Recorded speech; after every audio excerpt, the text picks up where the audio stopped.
जय गुरुदेव एवरीवन। ज्ञान के पल में आपका स्वागत है। मेरा नाम विप्रा। तो ये पार्ट 2 है। नीरज गेरा जी जो रिलेशनशिप कोच हैं, आर्ट ऑफ लिविंग टीचर हैं, गुरुदेव के साथ बहुत सालों से जुड़े हैं, बहुत प्रोजेक्ट्स में काम कर रहे हैं। तो उनके साथ हमारा पार्ट 1 रहा। It was very nice. जो वीडियो अगर आपने नहीं देखी तो इसी वीडियो के एंड स्क्रीन पे लास्ट में जब आप जाएंगे तो आपको मिल जाएगा वो वीडियो का लिंक, आप देख सकते हैं। और देख के आ रहे हैं तो ये वीडियो बहुत अलग है। इसमें मोर ऑफ अ हीलिंग रही। बहुत सारे लोग जब उनसे कनेक्ट हुए, उनकी बातों से कनेक्ट हुए, उन्होंने जीवन में जो सीखा उससे कनेक्ट हुए, तो अपना जब दुख उनके सामने रखा तो बहुत हीलिंग हुई। नीरज जी ने जैसे उनको नीरज जी से जैसे उनको काउंसलिंग मिली, क्योंकि नीरज जी भी ये मानते हैं ये सब गुरु का ज्ञान है, हीलिंग वहीं से हो रही है, हम तो माध्यम हैं। तो मैं यही कहूँगी उनके थ्रू जो ये हीलिंग एक माँ को मिली जिन्होंने अपने बेटे को अभी हाल ही में खोया है, और भी बहुत लोगों को मिली जिन्होंने यहाँ शेयर किया। तो आपको बहुत अच्छा लगेगा ये सब सुन के, आपको भी बहुत समझ में आएगा। अनाथ वो नहीं होता जिसके माँ बाप नहीं होते, वो होता है जिसके पास गुरु नहीं होता। तो और दूसरी बात, हम सोचते हैं हमारे जीवन में सेम तरह की प्रॉब्लम क्यों बार बार आती रहती है। तो भैया ने यही बोला, रोटी तो वहीं से पकती है जहाँ से कच्ची होती है।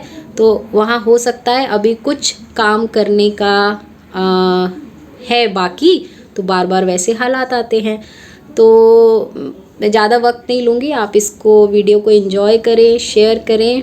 और अगर आपको उनसे बात करनी है तो आप अपना नाम, नंबर वीडियो में डिस्क्रिप्शन कमेंट में दे दें। डिस्क्रिप्शन बॉक्स में भी मैं उनका नंबर डालूँगी, नहीं तो आप अपना नंबर दें, मैं कनेक्ट करा दूँगी।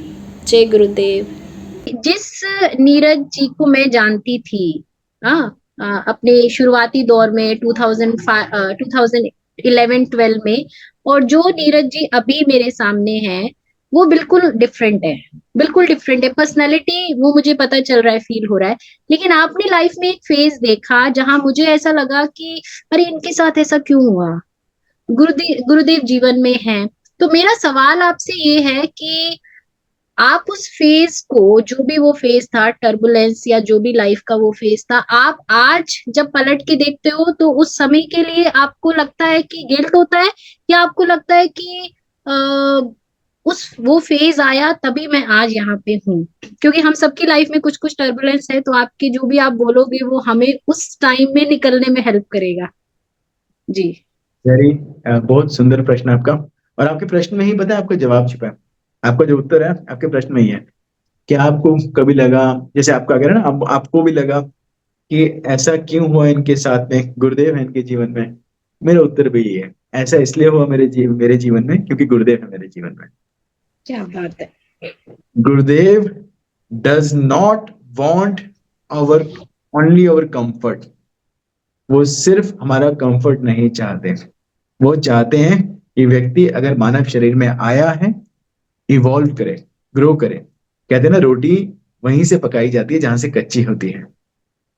तो शायद मेरे मालिक ने, मेरे गुरुदेव ने ये देखा होगा कि मैं कहाँ पे कच्चा हूँ, कौन से मेरे अटैचमेंट्स हैं, कौन से मेरे अंदर काम करने वाली चीजें हैं जिसमें मुझे काम करना है। से गुरुदेव ने मुझे वो, मैं बड़ा कृतज्ञ हूँ, गुरुदेव ने मुझे मौका दे दिया। वर्ल्डली सतह पे देखेंगे तो ऐसा लगेगा कि मैं तो, कि कोई व्यक्ति खत्म हो जाएगा, ऐसे ऐसा मेरी परिस्थितियां आई है, ऐसे ऐसे ऊपर नीचे हुआ, जो भी परिस्थितियां हुई थी। सो लेकिन अगर, अच्छा उस समय, लेकिन मैं साथ में ये भी बता रहा हूँ, इतनी गुरुदेव की कृपा से इतनी कमिटमेंट मेरे अंदर थी, जैसे मैंने बताया ना, कि अब ये क्रचेस मेरे लाइफ से गए, अब ये दुख मेरे जीवन में आया, सो कॉल्ड दुख, अब मुझे अपने पांव पे चलना है। अब जो ज्ञान मैं नॉलेज सेशन में सुनता था, मैं ये नहीं कह रहा कि पहले मैं बताऊं, मैं ये नहीं कह रहा मैं 100% जीता हूं। अभी भी समय आते हैं जब मैं गिरता हूं, गलती करता हूं, सीखता हूं, फिर कुछ नई चीजें होती हैं। पर मुझे उस समय ये था कि नहीं, गुरुदेव ज्ञान सुन लिया, बहुत बहुत समय थे नॉलेज सेशन सुन रहे थे, बहुत समय थे क्रिया कर रहे थे, सदर्शन क्रिया कर रहे थे। अब मुझे जीना है। बस गुरुदेव इतना साथ दे देना कि मुझे उस ज्ञान को जीना है। मुझे इतना साथ दे देना, मुझे आपका साथ चाहिए होगा, मुझे दुनिया का साथ नहीं चाहिए, मुझे कुछ नहीं चाहिए। और वो टाइम जो मेरी लाइफ का डार्क फेज था, ब्लैक फेज था, नेगेटिव फेज था, वो टाइम आज मैं मुड़ के देखता हूँ, if I connect the dots right now, तो मुझे लगता है that was the golden phase of my life. अगर वो मेरे जीवन में नहीं आता तो मैं शायद मैं आज वो ना बन पाता जो मैं आज हूँ। मैं फिर वैसे वैसे ये कहूंगा, मैं आज भी अपने पे काम कर रहा हूँ, मैं आज भी पहले से बेटर होने की कोशिश करता हूँ, मैं आज भी अपने आप पे काम करता रहता हूँ, गिरता हूँ उठता हूँ, गिरता हूँ उठता हूँ। हैविंग सेड दैट, फिर भी जो बहुत बड़ा बदलाव आया वो गुरु कृपा ही है, वो गुरु कृपा ही है, and I am really really grateful. आप विश्वास मानेंगे, मैं जो जो व्यक्तियों की वजह से, जो जो परिस्थितियों की वजह से मैं यहाँ तक पहुंचा, मैं आज तक I express my gratitude. I have no grudges against anyone. कोई भी व्यक्ति ने मेरा परिस्थिति की, किसी व्यक्ति की वजह से मेरी परिस्थिति ऊपर नीचे हुई, थैंक यू सो मच। अगर वो ना होता तो मैं ऐसे कैसे होता। अगर दुनिया में माया में ही सब मुझे सुख मिल गया होता तो मैं गुरु के साथ कैसे जुड़ता, मैं ईश्वर के साथ कैसे जुड़ता।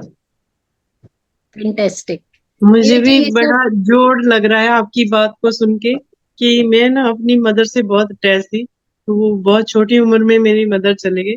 तो मैं आज जिस स्टेज पे हूँ तो मेरे को लगता है कि वो गई कोई बात नहीं, मेरे जीवन में गुरु है तो बहुत अच्छा है। मतलब मैं उनको कंपनसेट कर पाती हूँ कि एक माँ तो एक माँ का ही प्यार दे पाती है, पर जो गुरु है वो 100 माँ या ज्यादा भी हो सकता है प्यार देते हैं। तो मेरे को भी ये लाइन अटैच हुई है आपकी वाली, बहुत अच्छा बहुत लगा। सुंदर, बहुत सुंदर संतोष जी। और आप जिस स्पेस से बोला, इससे पता चला आप जी रहे हो उस बात को, सिर्फ बोल नहीं रहे। हाँ, पहले मैं पता, महसूस हाँ करती हूँ ये चीज। हाँ, पता है पहले जमाने में ना अनाथ उसको नहीं बोला जाता था जिसके माँ बाप ना हो, अनाथ उसको बोला जाता था जिसके गुरु ना हो, जो निगुरा हो। तो जिसके गुरु हैं वो व्यक्ति अनाथ या हो ही नहीं सकता। अमेजिंग, मतलब इट्स सो,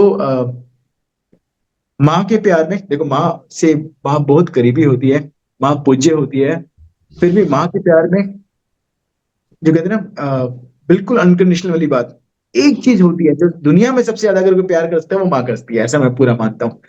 दुनिया में उससे ज्यादा प्यार कोई नहीं करता। लेकिन माँ के प्यार में भी एक चीज होती है, एक कंडीशन फिर भी होती है, ममता। मेरा बेटा है, मेरी बेटी है, तो प्यार उड़ेल देना है, अनकंडीशनल हो जाना है। लेकिन गुरु का जब प्यार आता है, वहां तो मेरा और तेरा भी खत्म हो जाता है। वहां तो कैसे, जैसे हवा होती है ना, हवा ये नहीं देखती कि ये सामने वाला चोर है, सामने वाला साधु है, सामने वाला कौन है। तो गुरु का प्यार ऐसे होता है। और उन वो जो आप ना आपकी आंखों में जो आंसू देख रहा हो ना, कि इसमें गुरु का प्यार भी है, आपकी माँ का प्यार भी है। So just be grateful.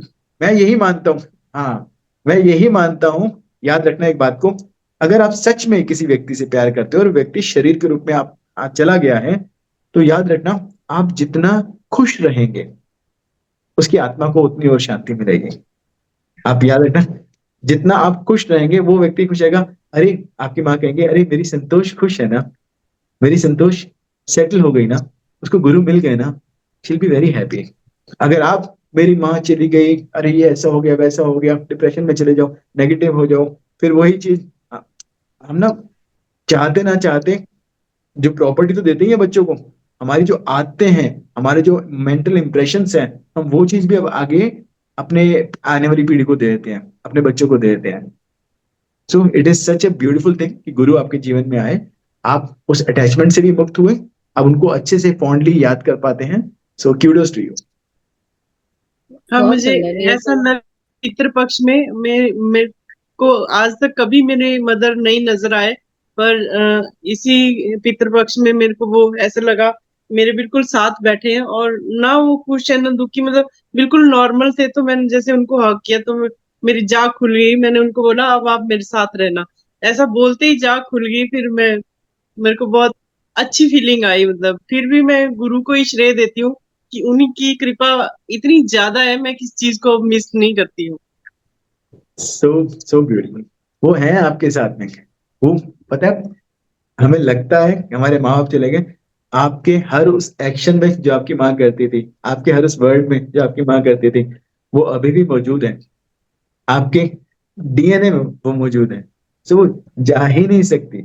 शरीर तो टेम्परेरी था, टेम्परेरी है, टेम्परेरी रहेगा, वो तो था। पर आज भी मैं आप में ही आपकी माँ को देख पा रहा हूँ।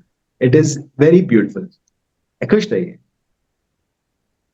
वेरी नाइस, बहुत सुंदर। Thank Neeraj you. जी, इसमें मेरा एक सवाल और है, पर पहले हम कल्पना जी का सवाल ले लेते हैं। हाँ जी, कल्पना जी। जय गुरुदेव। मैं महाराष्ट्र नागपुर से हूँ। जय मैं गुरु। 2 महीने से ये सेशन पहले तो यूट्यूब पे देखा था, अभी मैं ऑनलाइन रहती हूँ।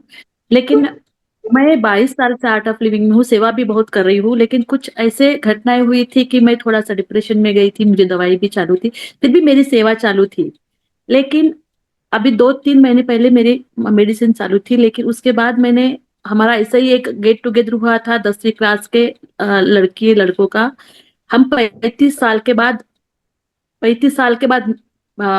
मिले थे, गेट टुगेदर हुआ था, 50 साल लोग थे। पता नहीं एकदम से उनके साथ बात करते करते मुझे थोड़ी आइडिया आई कि मैं इनके लिए एक कोर्स अरेंज करूं अपने दोस्तों के लिए। मैंने ग्रुप में मैं इतनी एक्टिव रहती थी कि सब मेरी तरफ देख के बोलते थे कि कल्पना आप क्या करती हो, क्या आप इतनी ग्रुप में एक्टिव रहती हो। तो फिर मेरी सहेली ने ही बोला कि कल्पना आर्ट ऑफ लिविंग का कोर्स करती है, और कोई कैसे भी मजाक करे तो मुझे कोई फर्क नहीं पड़ता था, मैं अपनी मस्ती में रहती थी, खुश रहती थी। ये देख के फिर मैंने बोला कि चलो एक ऐसा ऐसा कोर्स है 6 दिन का, मैं सब अरेंज करूंगी, सिर्फ मुझे पार्टिसिपेंट चाहिए, आप लोग सब आ जाओ। तो बस एक डेट मिली और मैंने कोर्स अरेंज किया। यहाँ से 120 किलोमीटर चंद्रपुर है। वहां जा वहां मैं 8 दिन रुकी, कोर्स अरेंज किया, एक कोर्स हुआ, उसके बाद दूसरा कोर्स हुआ। तब से मेरे गोलियां बंद हो गई है, मुझे बिना गोली लेके नींद आ रही है। मुझे सब जन बोलते हैं कि तुझमें बहुत सारे गुण है, तो तू आर्ट ऑफ लिविंग की टीचर क्यों नहीं बन जाती। अभी तक पता नहीं, मेरी इच्छा ही नहीं होती थी आर्ट ऑफ लिविंग की टीचर बनने की, नहीं मैं वॉलंटियर वॉलंटियर बन के ही सेवा करूं। लेकिन अब 2 महीने से सब बोल रहे हैं, मुझे अभी अंदर से लग रहा है कि मैं आर्ट ऑफ लिविंग की टीचर बन जाऊं करके। तो फिर सर मुझे ब्लेस करो आप सब कि मैं टीचर बन जाऊं। बस जय बहुत गुरुदेव। सुंदर, बहुत सुंदर कल्पना जी। आपने उनके लिए कोर्स ऑर्गेनाइज किया आपने। देखो, नींद पता है क्यों नहीं आती? नींद तब नहीं आती जब फोकस होता है मी, माई सेल्फ, माई, अपने फोकस होता है। अब आपने क्या किया? आपने अपना फोकस कर दिया दे, उनको बदलना है, उनके जीवन में बदलाव लेकर आना है, उनको खुशियां देनी है। जो मुझे मिला है बांटना है। ऐसी व्यक्ति को बड़ी अच्छी नींद आती है, जो जो सोचता है कि नहीं नहीं, मुझे अब जो मिला है उसको बांटना है, मुझे खुशियां लेकर आनी है। हमारी ना गड़बड़ है सोसाइटी में। सोसाइटी में क्या है? आर्ट ऑफ लिविंग सोसाइटी नहीं बात करा, अदरवाइज जो दुनिया है कि सक्सेस की डेफिनेशन क्या है। सक्सेस की डेफिनेशन वो है जिसके पास ज्यादा घर है। सक्सेस की डेफिनेशन क्या है? जिसके पास ज्यादा पैसे हैं, जिसके पास ज्यादा जॉब है, जिसके ज्यादा बढ़िया जॉब है, जिसके पास ज्यादा नेम है, फेम है, ज्यादा अच्छे कपड़े हैं, बाहरी सुंदरता है। अब सक्सेस की डेफिनेशन बदलनी पड़ेगी। सक्सेस की डेफिनेशन हमें ये नहीं पड़ेगा। हमें ऐसे लोग चाहिए जो हील करें दुनिया को। ऐसे लोग करें, ऐसे लोग चाहिए जो प्यार करें दुनिया को। ऐसे लोग चाहिए जो इस दुनिया को पहले से एक बेहतर दुनिया बनाए, एक बेहतर संसार बनाए। जो welcome to the world of Art of Living. और आप अभी वॉलंटियर हैं और आपने टीचर बनना है, बिल्कुल बनिए टीचर। लेकिन टीचर से पहले वॉलंटियर हमेशा रहना। इस बात को सभी टीचर जो सुन रहे हैं वो भी याद रखें। टीचर से पहले वॉलंटियर हमेशा रहना। कई बार हम क्या होते हैं, टीचर बन के टीचर बन जाते हैं, वॉलंटियर नहीं रह पाते। So make sure we are, जैसे ना, जैसे प्रधानमंत्री मोदी जी कई बार बोलते हैं अब मैं प्रधान सेवक बन गया। सो आप प्रधान वॉलंटियर की, और कुछ हो ना हो, ये कोर्स तो मैंने करना ही करना है, ऑर्गेनाइज करना ही करना है। 10 लोग मिले, 20 लोग मिले, 30 लोग मिले, जितने भी लोग मिले, मुझे ज्यादा से ज्यादा लोगों तक पहुंचना है, खुशियां लेकर आनी है। जब फोकस दूसरों पे होगा, you will be an amazing teacher. मैं, देखो, एज ए टीचर मैं अपना एक्सपीरियंस शेयर करता हूँ। कई बार ना हम एज ए टीचर सोचते हैं ये बात बोलेंगे लोग तालियां बजाएंगे, ये बात बोलेंगे लोग ऐसे करेंगे, औंधे मुंह गिरे हैं। ऐसे सारे टीचर्स, या मैं भी जब भी ऐसी कोशिश करी है, औंधे मुंह गिरे हैं। लेट हिम फ्लो, उनको बस फ्लो करने देना। आपने बस ये रहना है। हमारा सिर्फ टीचर्स का सिर्फ इतना काम होता है, या वॉलंटियर्स का भी, हर एक का अपना रोल होता है। जैसे अभी ना ममता जी भी शेयर कर रही थी, हर एक का अपना रोल होता है। जरूरी नहीं कोर्स ऑर्गेनाइज करने वाले का अपना रोल होता है, कोर्स में बैक एंड काम देखने वाले का अपना रोल होता है, कोर्स में सामने बैठने वाले का अपना रोल होता है। जैसे वो होता है ना, एक मंदिर बनता है तो लोग मूर्ति के आगे ऐसे ऐसे ओम जय जगदीश आर्य कर रहे होते हैं। वो मूर्ति तक पहुंचाने के लिए जो फाउंडेशन बना मंदिर का, वो भी बहुत जरूरी होता है। उसमें जो पत्थर लगा वो भी बहुत जरूरी होता है। वो जो स्टेयर केस बना वो भी बहुत जरूरी था, उस स्टेयर केस पे लगा हुआ पत्थर भी बहुत जरूरी होता है। जिससे वो टॉप वो बना, पूरा मंदिर कवर हुआ, जो दीवार पे पिलर्स बने हुए हैं, एक एक पत्थर, एक एक पत्थर बहुत जरूरी होता है। So, हमारे आर्ट ऑफ लिविंग में हर कोई हीरा है, हीरा। उस हीरे को अलग अलग जगह यूज करा जाता है। हैविंग सेड दैट, अगर अब आपको लगता है कि आप हॉलो एनएमटी गुरुदेव सेवा कर रहे हैं, रेगुलरली सेवा कर रहे हैं, साधना कर रहे हैं, सत्संग कर रहे हैं, वीटीपी करिए। वॉलंटियर ट्रेनिंग प्रोग्राम कोर्स होता है, ब्यूटीफुल। वहां पे जो हीरा चमका नहीं होता ना, उसको चमकाया जाता है अच्छे से, सेवा करके, ये करके। और कोर्स में बड़े से प्रोसेस है, उसको चमकाया जाता है। और फिर अगर आपको लगता है now I am ready to take bigger सेवा, become a teacher. All the very best. Gurudev की ब्लेसिंग्स हैं, थी और रही। बहुत सुंदर। बहुत ही सुंदर कल्पना। आई थिंक अब आपको हम बहुत जल्दी टीचर बनते हुए देखेंगे। हाँ, वेरी नाइस नीरज भैया। भैया अभी आप जब संतोष जी के सवाल का जवाब दे रहे थे कि जो लोग चले गए हैं उन पे मेरा सवाल है कि हमारे साथ ही एक हैं, उनका बेटा अभी कैंसर से गया और उनका दुख कम हो ऐसा कोई ज्ञान मेरे पास नहीं है। मैं उनको नहीं कह सकती कुछ भी, मेरे पास ऐसा ज्ञान नहीं है जो उनका दुख, क्योंकि उनका बेटा जिसका बेटा यानी उनका पोता अभी सिर्फ 2 साल का है, इकलौता बेटा उनका था। अ, सब कुछ उसके लिए बनाया, इतना बड़ा घर, सब कुछ, और वो एकदम से उनका खत्म हो गया एक तरह से। कोई ज्ञान जो उनके मन को शांत कर पाए। जीना तो है अभी उनको, परिवार को, लेकिन वो सब डिप्रेस है। अ, तो मैं ये प्लेटफॉर्म यूज करूंगी क्योंकि वो सुन रही हैं और वो मेरी बहुत अच्छी वॉलेंटियर रही हैं। अगर आपके मुख से कुछ निकले उनके लिए। जी। देखो, मुझे मुझे लगता है जब एनर्जी बहुत ज्यादा लो होती है ना, तो कई बार हम लिसनिंग मोड पे नहीं रहते, हमें सुनना नहीं होता, हमें कोई ज्ञान नहीं चाहिए। और आप देखो ना, हमें भी जब जीवन में कभी भी परिस्थिति बहुत ज्यादा ऊपर नीचे आती है, तो हमें क्या होता है, कोई ज्ञान समझ नहीं आता। कई बार मन करता है ये नहीं करना, वो नहीं करना। पर मुझे लगता है तब अध्यात्म से दूर हो जाना, तब सुदर्शन क्रिया से दूर हो जाना, तब सेवा से दूर हो जाना, बिल्कुल ऐसा ही है जैसा ये सोचना या ये बोलना कि मैं बीमार बहुत हूँ, आज डॉक्टर से मिलने का मन नहीं है, आज मैं डॉक्टर से मिलना। मैं परेशान बहुत हूँ, मुझे शरीर में बहुत कष्ट है, मैंने हॉस्पिटल में एडमिट नहीं होना। मैं तो मुझे लगता है जब ऐसा समय आता है, ज्ञान चलो छोड़ो, आप साधना करना शुरू कर दो, धीरे धीरे साधना करना शुरू कर दो, सेवा करना शुरू कर दो, सत्संग करना शुरू कर दो। सत्संग मतलब सिर्फ वो भजन वाला सत्संग नहीं, कीर्तन वाला वो नहीं। जब आप ये, जैसे इस समय जो चल रहा है ना, ये सत्संग है, ये सत्संग से कम नहीं है। मैं 100% कह रहा हूँ, उन्होंने अपना पुरुषार्थ किया। देखो, आपने कितनी अच्छी बात बताई कि वो पुरुषार्थ करके इस सेशन में आई है। और मैंने, आप देखो, आप उनके साथ में एक सेवा करती हैं।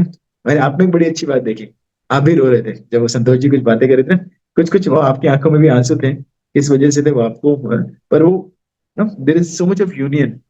तो ऐसे व्यक्तियों के बीच में आना, अपलिफ्टेड जहां एनर्जी हो, क्या होता है जब हैंडपंप में पानी नहीं आ रहा ना, तो क्या करना पड़ता है, शुरू में थोड़ा सा ऊपर से पानी डालना पड़ता है, चाहे वो। तो आप ऐसी एनर्जी में आए, धीरे धीरे अपना अपलिफ्ट होना शुरू करें। It is very easy. देखो, कृपा बरस रही है, सूरज चमक रहा है, लेकिन आप अंधेरे कमरे में रह जाओ और बोलो कि भगवान की कृपा ही नहीं है, भगवान मुझ पे रोशनी नहीं डालते, सूरज मुझ पे रोशनी नहीं डालता। अरे, कृपा तो बरस रही है, आप ही अपने छोटे से शेल में चले गए। बहुत बड़ी बात होती है किसी, कोई व्यक्ति हमारे साथ में जीवन में रहता है और वो जीवन से चला जाए। आई अंडरस्टैंड, बहुत बड़ी बात होती है और काफी बड़ा दुख होता है। लेकिन उससे बड़ा दुख ये होगा कि आप उससे बाहर ना निकलो।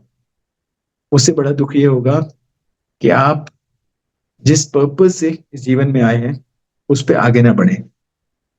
जो सोल गई है ना, अब तक वो सोल मुझे पक्का पता है वो एक अच्छी सोल होगी। और जितना आप सब लोग समझदार हैं, आपने सब गीता का ज्ञान सुना हुआ है कि आत्मा एक शरीर से दूसरे शरीर में जाती है, कपड़े बदलती है। सब तक तो वो कपड़े बदल के दूसरा शरीर ले भी लिया होगा उस आत्मा ने, किलकारियां भी खिल रही होंगी, अच्छी अच्छी बातें, नए माँ बाप होंगे, नए सर्कल होगा। लेकिन अगर आप उसको अच्छी एनर्जी नहीं भेजेंगे ना, तो शायद वो सोल अगर आपके साथ कनेक्टेड है, तो वो सोल उतना खुश नहीं रह पाएगी। तो मैं तो करूँ, अगर सेवा करनी है तो सबसे पहले उस सोल की अगर सेवा करनी है तो यही सेवा करो। आप अपनी एनर्जी धीरे धीरे धीरे धीरे अपलिफ्ट अपलिफ्ट करो। और अपलिफ्ट करने के लिए भी वही 5 या 6 हैं: साधना, सेवा, सत्संग, स्वाध्याय, समर्पण, सजगता। इन 6 पे हम काम कर लें, जिसमें 3 में मुख्यतः गुरुदेव ज्यादा बोलते हैं: साधना, सेवा, सत्संग। गुरुदेव उस पर ज्यादा फोकस करने के लिए कहते हैं। बस स्वाध्याय, समर्पण, सजगता, ये सारी चीजें अगर धीरे धीरे आप उस माहौल में चले जाइए। कहते हैं संघम शरणम गच्छामि, बुद्धम शरणम गच्छामि। आप बस संग बदल लीजिए। अच्छा ठीक है, मैंने इन लोगों के बीच में रहना है, मेरा मन लग रहा है या नहीं लग रहा, मैंने इन लोगों के बीच में रहना है, मैंने कहा। तो आप देखना धीरे धीरे धीरे अब वो अपलिफ्ट होना शुरू हो जाएगा, अपने आप उससे बाहर आना शुरू हो जाएंगे। और फिर आप उस सोल को पॉजिटिव ब्लेसिंग दे पाएंगे, उस सोल को मुक्त कर पाएंगे और खुद भी मुक्त हो पाएंगे। बहुत सुंदर। तो वो पीछे भागवतम हमने किया पूरे सेशन, मैंने एक बार उनको बोला कि आपको आना है, बस आप बैठ जाओ, तब तक वो नहीं आ रही थी। पूरा भागवतम पूरी निष्ठा से मैंने देखा, वो आ रही हैं, अभी भी वो हैं। तो आई जस्ट होप आपकी बातें सुन के वो ये कर पाए, क्योंकि मेरा भी मन में यही था कि वो ये करें, क्योंकि गुरुदेव ने खुद बोला है कि घबराओ नहीं, वो मेरे पास है। गुरुदेव की खुद उनसे बात हुई, घबराओ नहीं। क्योंकि शायद बचा नहीं पाए वो, मुझे भी थोड़ा धक्का लगा, पर मैं अब इतना नहीं बोल सकती, पर वो जो लिखा है वो होना था। पर अब वो उनके पास है, अब इनको अपनी जर्नी में आगे बढ़ना है, बस मेरे को यही लगता है, जो आपकी बातें हेल्प करेंगी। विप्रा जी, जो एनलाइटन गुरु होते हैं ना, कहना वो था कि सृष्टि, मेरे यहाँ पे कोई हाँ, एक मिनट सर। हाँ संतोष। जो एनलाइटन गुरु होते हैं ना, वो सृष्टि के जो नियम है उनके ज्यादा अगेंस्ट यूजली नहीं चलते। आप देखते, आपने देखा होगा, भगवान बुद्ध भी अगर गए थे, उन्होंने कुकुरमुत्ता, जहरीला कुकुरमुत्ता, पॉइजनस मशरूम खाया था, उसकी वजह से गए थे। उनको पता था वो पॉइजनस मशरूम है, उनको खाने से पहले पता। उनको कहा मैं अपनी सिद्धि का प्रयोग अपनी जान बचाने के लिए करूँ। जो शरीर है, जो जाना ही है, आज नहीं तो कल, कल नहीं परसों, किसी का समय से जाना है, किसी का असमय जाना है। असमय मतलब हमारे हिसाब से असमय, हमारे हिसाब से। इसको बात को थोड़ा समझना।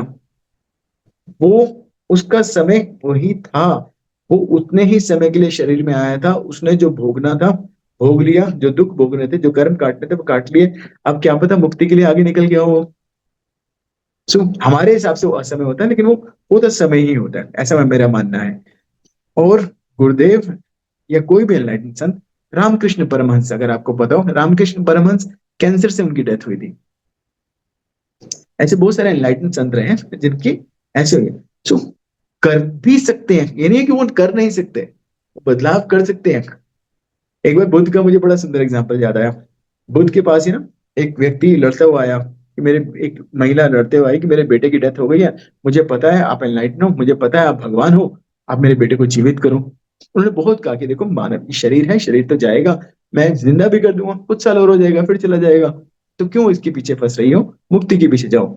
उनको नहीं समझ आया। तो बुद्ध ने कहा अच्छा एक काम करो, आप जाओ, एक घर से थोड़ा सा मुझे मस्टर्ड सीड्स लेके आना, मस्टर्ड सीड्स, एक मुट्ठी भर मस्टर्ड सीड्स ले आना, सरसों को दाना ले आना।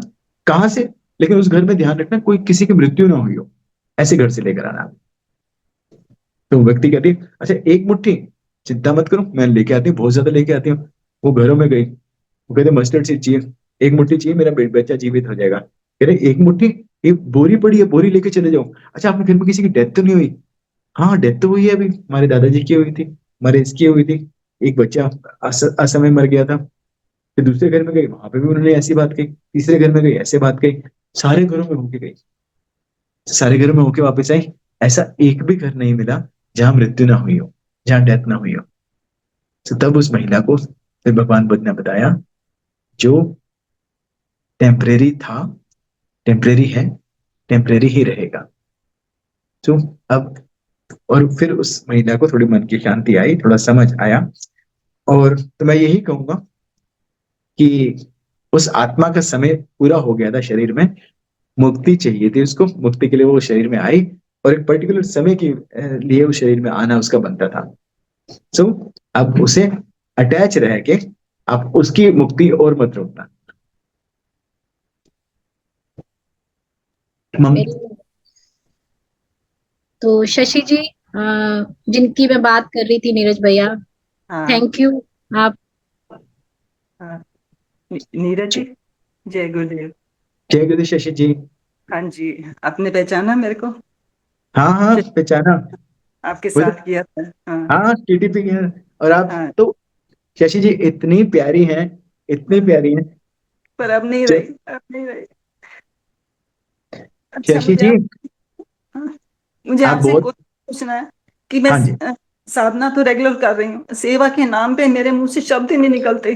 क्योंकि मैं जिसको बोलूं भी क्रिया करो, साधना करो, तुम्हें ये बेनिफिट्स मिलेंगे, तो आगे मुझे लगता है कि वो कहेंगे तेरे बेटे ने इतनी क्रिया करी, इतने साल, हर 3 मंथ्स में एडवांस कोर्स की, इतनी साधना करी। उसका एम यही होता था नीरज जी, मतलब पेशेंट आते थे ना, तो वो पेशेंट के बाद मतलब उसका रूटीन था कि वो सबको कोर्स के बारे में बताता था और भेजता था। तो अब मेरे मुंह से सेवा के नाम पे निकलता ही नहीं कि मैं कैसे लोगों को कहूँ। कहेंगे तेरे साथ ऐसा हो गया, तूने इतने साथ साधना करी, इतना कोर्स किया, इतना गुरु के साथ जुड़ी रही, तेरे साथ ऐसे हो गया। तो मैं सामने वाले को कह ही नहीं पाती कि तुम कोर्स में आओ, ये कुछ करो, तो मैं उसके लिए कुछ नहीं कर पा रही। साधना तो चलो, साधना तो मैं जी नहीं सकती गुरु के बिना, और साधना के बिना तो मैं जी नहीं सकती, वो तो मेरा रूटीन है। लेकिन सेवा के नाम पे मेरे से अभी कुछ मतलब हिम्मत ही नहीं होती कि मैं किसी को कुछ बता पाऊं या कर पाऊं, या फिर मैं लोगों को फेस नहीं कर पा रही। सत्संग में कोई बोलेगा चलने के लिए, तो फिर वही बातें होती, मैं कहीं मतलब कहीं आना जाना ही छोड़ दिया, मैं किसी को फेस नहीं कर पा रही। उसके लिए मैं कैसे निकलूं वहां से? शशि जी पहले तो मैं आपको एक बात बोलूंगा, आप बहुत प्यारे थे, आप बहुत प्यारे हो और बहुत प्यारे रहोगे। अब नहीं रही, अब नहीं टेम्परेरी, रही। मैं आप मैं 100% कह रहा हूँ, देखो टेम्परेरी फेज हर किसी की लाइफ में आता है, ऐसा नहीं है। विप्रा जी की लाइफ में आया होगा, मेरी लाइफ में आया होगा, जयश्री जी की लाइफ में आया होगा, या जितने भी यहाँ टीचर्स हैं या वॉलंटियर्स हैं, सबकी लाइफ में आया होगा।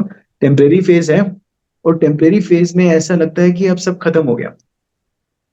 But I know you, I know the kind of person you are, you will fight back, you will come back. और सेवा का मतलब, पहली बात तो, सिर्फ कोर्स ऑर्गेनाइज करना नहीं होता। अभी अगर बहुत ज्यादा कन्विक्शन नहीं आ रही, मान लीजिए कोर्स ऑर्गेनाइज करने के लिए, तो सेवा के लिए तो 36,000 रास्ते हैं। आर्ट ऑफ लिविंग में इतना बड़ा परिवार है, इतनी सारी सेवाएं चल रही हैं। जिस सेवा के साथ आप कनेक्टेड फील करें, पहली बात तो उस सेवा के साथ जुड़ जाओ, जहां आपका फोकस दूसरों पे हो, जहां आपको फोकस 100% दूसरों पे हो। कि नहीं, अच्छा देखो एनवायरनमेंट अच्छा नहीं है, मुझे एनवायरनमेंट के लिए काम करना है, मुझे किसी व्यक्ति के लिए काम करना है, मुझे छोटे बच्चों, अनाथ बच्चों के लिए काम करना है, जो वो तो आपको मन से। मैं जाना शुरू कर दिया बच्चों को पढ़ाने के लिए, नवचेतना कोर्स लेने के लिए, जो स्लम्स बहुत के सुंदर, बच्चे, वहां जाती हूँ मैं। बहुत सुंदर। अब भी जाती हूँ वहां तो। हाँ, बस यही, बस जहां पे आपको कनेक्टेड फील करें ना। अभी हैविंग सेड दैट, कोर्स के बारे में भी अभी वापस करूंगा।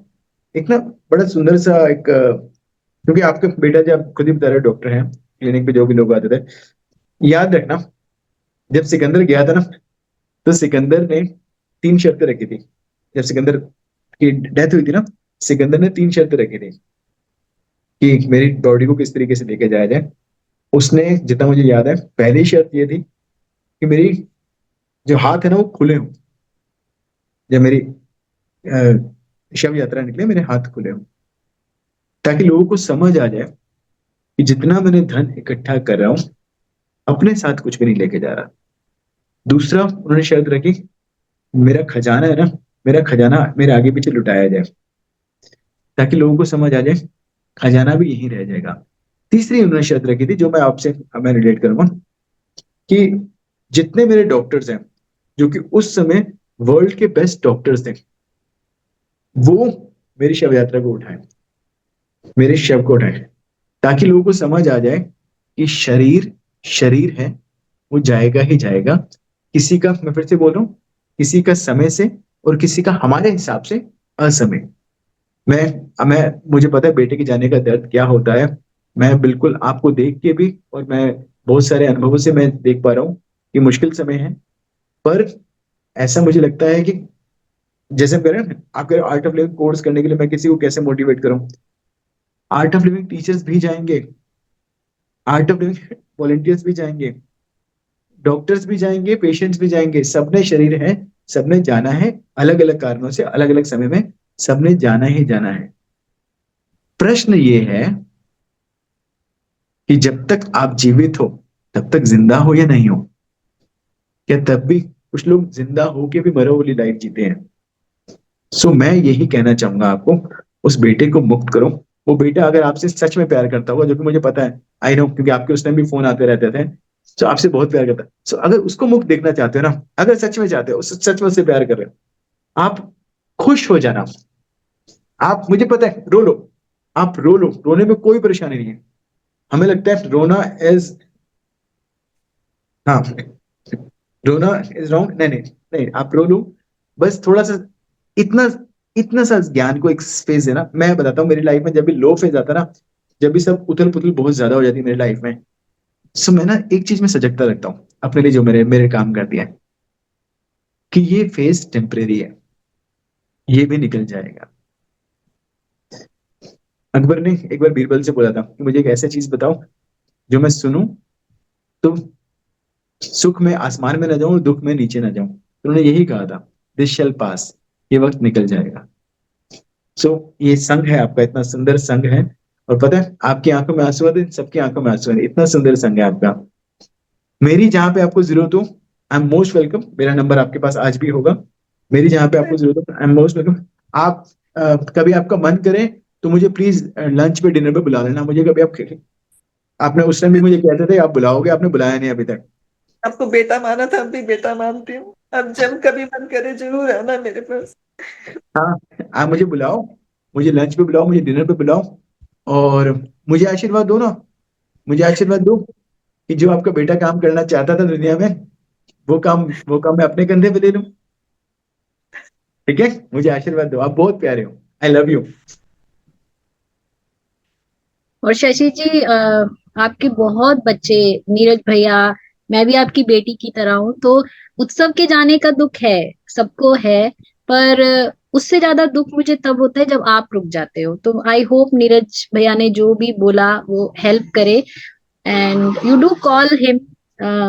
भैया, आई एम सो ग्रेटफुल कि आप यहाँ आए। मुझे ऐसा लग रहा है कि जो बहुत दिनों से बोझ था ना मेरे मन पे कि कैसे इनका दुख तो मैं हल्का, या पता नहीं कैसे कोई कर पाएगा, पर थोड़ा वो आगे बढ़ पाएंगे, आई एम श्योर आपकी इन बातों से। हाँ शशि जी।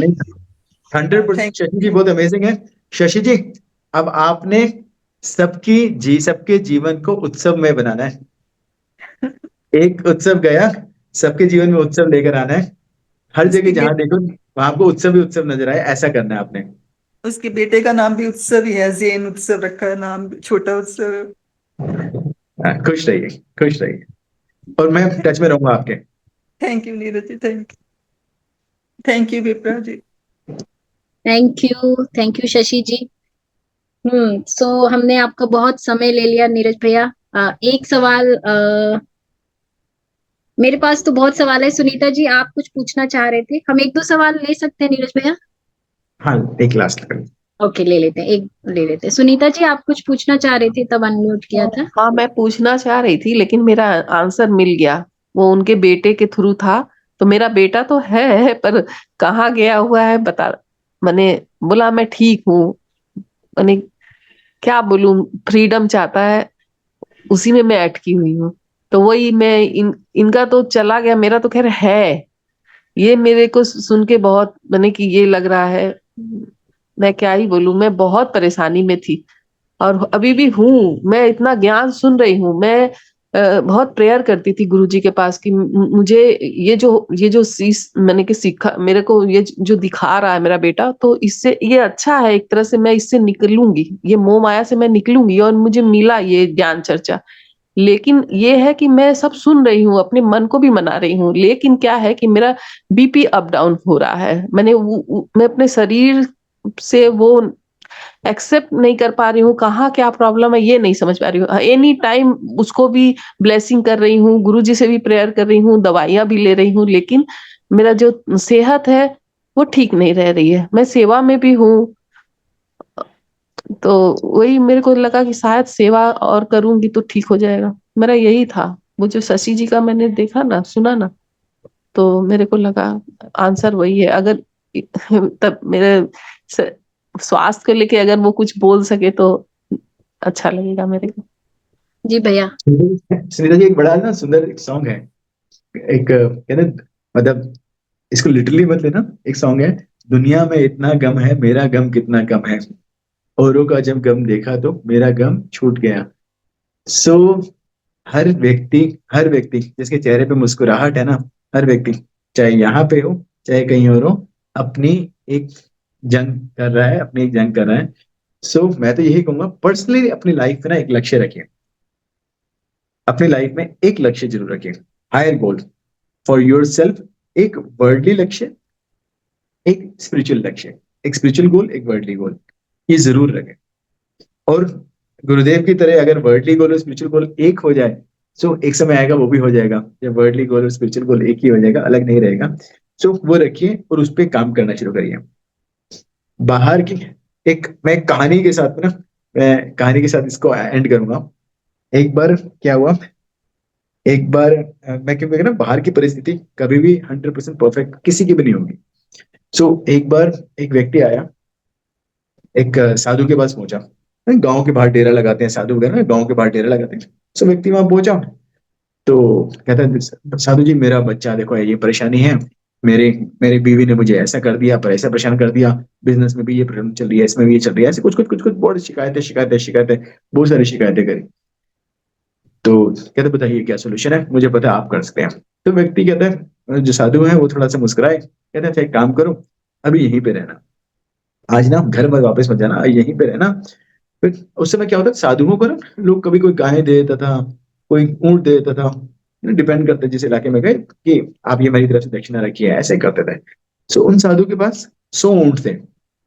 सो उन्होंने कहा आप एक काम करो, साधु जी ने कहा आप एक काम करो, ये जो ऊंटों का ध्यान रखना, ये जितने ऊंट है ना इनका आप ध्यान रखना, और रात को इनके आसपास खटिया बिछा लीजिए, अपनी खटिया बिछाइए, और जब ये सारे ऊंट सो जाए ना, तो आप भी सो जाना आराम से। तो उसने कहा ठीक है, मैं बिल्कुल ऐसा कर लूंगा। तो उन्होंने बड़े प्यार प्यार देखा, रात को एक एक करके ऊँटों को ऐसे प्यार करना शुरू किया। कुछ ऊँट स्वतः ही अपने आप ही बैठ गए, सो गए, कुछ सो ऐसे करना शुरू किया। तो फिर 80 हो गए, 85 हो गए, फिर एक उठ जाता, फिर 15 उठे, फिर उनको बिठाते, फिर दूसरे उठ जाते, फिर उनको सेटल करते, फिर दूसरे उठते। तो पूरी रात यही चलता रहा। सो सुबह हुई, साधु जी ने अपने पास बुलाया, कह रहे हैं बुलाओ उस व्यक्ति को, बुलाओ। व्यक्ति कहे, कहते हैं हाँ कैसे हो, खुश हो? और वो व्यक्ति थोड़ा सा, हाँ गुरु जी खुश हूँ, हाँ गुरु जी खुश हूँ। कह रहे नींद तो अच्छी आई ना, बहुत अच्छे से सोए ना? कह रहे नहीं गुरु जी नींद तो बिल्कुल नहीं आई, आपने कहा था जब सब सो जाए, जब सब सेटल हो जाए तब आप विश्राम करना, तो मैं विश्राम नहीं कर पाया। कह रहे यही तो बताना चाह रहा हूँ, ये जो ऊंट है ना जीवन के, ये जो 100 ऊंट थे, ये ऊंट अलग अलग एस्पेक्ट है आपकी लाइफ के, अलग अलग प्रॉब्लम्स हैं। 90 शांत हो जाएंगी, 95 शांत हो जाएंगी, 5-10 फिर भी खड़े हो जाएंगे। तो ऐसा कभी भी नहीं होगा। तो आपको ये सीखना पड़ेगा कि ऊंट खड़ा हुआ है तो भी मैं सो रहा हूँ, ऊंट चीख रहा है तो भी मैं सो रहा हूँ, कोई नहीं, मुझे अपने मन की शांति पे काम करना है। परिस्थितियां कभी भी 100% अनुकूल ना किसी की हुई थी, ना किसी की हुई है, ना किसी की होंगी। भगवान बुद्ध को भी गालियां पड़ी थी, भगवान बुद्ध का भी बुरा समय आया था, भगवान राम को भी, चाहे उनके बच्चे हों चाहे उनके वाइफ हो, उनसे दूर जाना पड़ा था। सो बहुत लोगों को प्रॉब्लम हुई थी, भगवान को भी शरीर रूप में आना पड़ा था, तो भी ये सब कुछ हुआ था, खेल चले थे। आपको खेलों के साथ दोस्ती करनी पड़ेगी। ये परिस्थिति ऊपर थी, ऊपर नीचे होती है, ऊपर नीचे होती थी, होती रहेगी। मैंने अपने आप को स्थिर रखना है, बाहर जो मर्जी हो, मेरी मनोस्थिति शांत रहे, उस पर हम काम कर सकते। बहुत ही सुंदर, बहुत ही सुंदर। नीरज भैया, मुझे लगता है बहुत जो सवाल थे आपने एड्रेस कर दिए, और चाहे वो किसी का सवाल था लेकिन जवाब वो सबके लिए था। और आपको याद होगा जब मैं ये सेशन आपके साथ सोच रही थी तो आपको लगा, आपने ये बोला था जो मेरा टॉपिक है, जो हम कुछ और लेने वाले थे, वो आपका यूट्यूब पे है नहीं, तो हमें ये करना है। और तब मेरे अंदर रिफ्लेक्शन हो, उससे पहले नहीं, उससे पहले मुझे बुलाना था, एक आर्ट ऑफ लिविंग टीचर को बुलाना था। और मुझे लग रहा है अभी तक का बेस्ट सेशन गया है ये, और ये टॉपिक ही बड़ा सेंसिटिव था, और बहुत सुंदर आपने जवाब दिए। Thank you so much Neeraj भैया, thank you. Thank you so much for having me here. मुझे सच में बहुत अच्छा लगा आप सबके साथ में।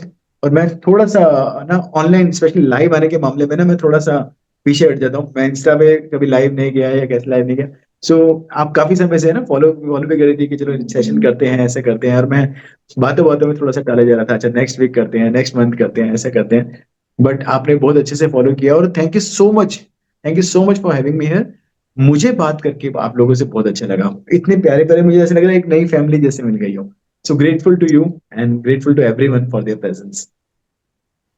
बिल्कुल, हम आपकी फैमिली है, आप हमारी फैमिली हो, तो अब आते रहना। अभी श्योरली मैं श्योरली। फॉलो अप बार बार नहीं करूंगी, अभी आप आते रहना, क्योंकि अब इन सबको वेट रहेगा, क्योंकि मैं ऑलरेडी मैसेज में देख रही हूँ कि हमें नीरज भैया का नंबर चाहिए, तो वो कनेक्ट कर पाए। मेरा मेन वो ही होता है। मैं कभी भी ऐसे वेलकम करने में नहीं बताती ये ऐसे हैं वैसे हैं, क्योंकि वो आपके ऑरा से खुद कनेक्ट करते हैं। अभी तक जैसे शशि जी ने भी पिछले 3 महीने में कभी नहीं बोले, आज वो बोले, शायद वो सेफ जोन समझा उन्होंने, तो उन्होंने कनेक्ट किया और वो बोले। तो thank you so much, I am very very grateful for having you here, पूरी टीम की तरफ बिल्कुल बिल्कुल, थैंक यू सो मच। और शशि जी, मैं उस टाइम भी आपके बेटे के जैसा था, और आपके बेटे के आपने बहुत अच्छा अच्छा खाना लेके आती थी जब ये कोर्स चला था, अच्छे अच्छे खाना लेके आती थी, कई बार अच्छी अच्छी डिशेज कई बार खिलाती थी। सो मुझे अब रेडी रहना। मैं बहुत प्यार लेने वाला इंसान हूँ। मुझे बहुत प्यार चाहिए आपसे, ठीक है, और बहुत सारा आशीर्वाद चाहिए, ठीक है, डन। हाँ, मेरे हाँ नंबर आपको जो कुछ लोग शेयर कर, मुझे भी काफी पर्सनल मैसेज भी आ रहे हैं थैंक यू के, या फिर मैं सेशन अच्छा है या नंबर के, तो आप शेयर कर लीजिएगा जिसको भी नंबर की जरूरत हो, आप यथाशक्ति शेयर। जी। शशि जी, शशि जी, एक बार मैं चाहूंगा लास्ट में शशि जी स्क्रीन पे आए और एक छोटा सा एक भजन सुना दें, एक छोटा सा भजन सुना दें। हाँ जी, शशि जी प्लीज अनम्यूट करें, सामने ना वो बटन है, उसको क्लिक करें। हम्म, हाँ जी, प्लीज। बस भजन नहीं हो पाएगा। राधे गोविंद राधे, राधे गोविंद राधे, राधे राधे राधे, राधे गोविंद राधे। Thank you. बस आपने कह दिया, राधे राधे राह दे। आपने तो कह दिया, उन्हें राह दिखाएंगे पक्का। Thank you. चलिए, खुश रहिए। जय गुरुदेव। जय गुरुदेव भैया। Thank you everyone. Thank you okay, विप्र। थैंक यू थैंक विप्र। यू, बाय बाय, जय गुरु, जय गुरुदेव, बाय बाय।